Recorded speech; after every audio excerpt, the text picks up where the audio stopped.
உங்கள் வசந்தசேகர் ஒரு நிறைய பேர் புரளியை கிளப்பிட்டாங்கல்ல, கேஸ் இல்லை, இதுமாரி பெட்ரோலு டீசல்லாம் இந்த மாதிரி கிடைக்காதுங்க அப்படின்னு பீதி கிளப்பினோடனே அந்த விழுப்புரம் மாவட்டத்தில் என்ன பண்ணிட்டாங்க, தண்ணி கேனு 1 லிட்டர் தண்ணி கேன் இல்லை, அது இல்லை, ஒருத்தர் சிலர் என்ன பண்ணிட்டாங்க, அந்த பெரிய கேனில் தண்ணி கேனு அது அவங்கள்ட்ட கிடைச்சது கேனு 10 லிட்டரு 20 லிட்டரு கேனில் வந்து டீசலும் பெட்ரோல் வாங்கி அடைக்கிறாங்க. இந்த நிலைமை பார்த்தா இவங்களே இது வந்து உருவாக்கிடுவாங்க போல் இருக்கு. எல்லாம் வாங்கி வாங்கி அதை வச்சுக்கிட்டாக்க அப்புறம் வந்து என்ன பண்ணுறது, மற்றவங்களுக்கு கிடைக்காதுல்ல. ஒவ்வொரு ஊர்லேயும் அப்புறம் பெட்ரோல் பங்க் மூடுற மாதிரி இருக்கும். அந்த ஊரில் இப்போ தீர்ந்துடும், அப்புறம் மறுபடியும் இருந்தாலும் இருக்குது. இன்னும் ஒரு 25 நாளுக்கு இந்தியாவில் வந்து இருக்குதுன்னு சொல்லிட்டு ஏற்கனவே வச்சுருக்காங்க. இருந்தால் கூட பாருங்கள், இவங்களே ஒரு போய் கியூவில் நின்று சில நண்பர்கள்லாம் இருக்காங்க, 5 வண்டி வச்சுருக்கவங்க, 4 வண்டி 3 வண்டி காரெல்லாம் வச்சுருக்கவங்கலாம் எல்லாம் ஃபுல் பண்ணிட்டாங்க டேங்க்கு.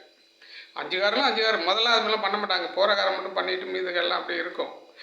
இப்போ என்னன்னாக்கா இதே வந்து ஒரு விலை அதிகமாக ஏற்றத்துக்கு காரணமாக இருக்கும்ல, எதுக்கு தண்டத்துக்கு வாங்கி வச்சுக்கிட்டு அவ்வளோ உஷாராக இருக்காங்களாம். என்ன தான் பண்ணுறதுன்னு தெரியல இந்த தமிழக மக்கள்லாம் வந்து.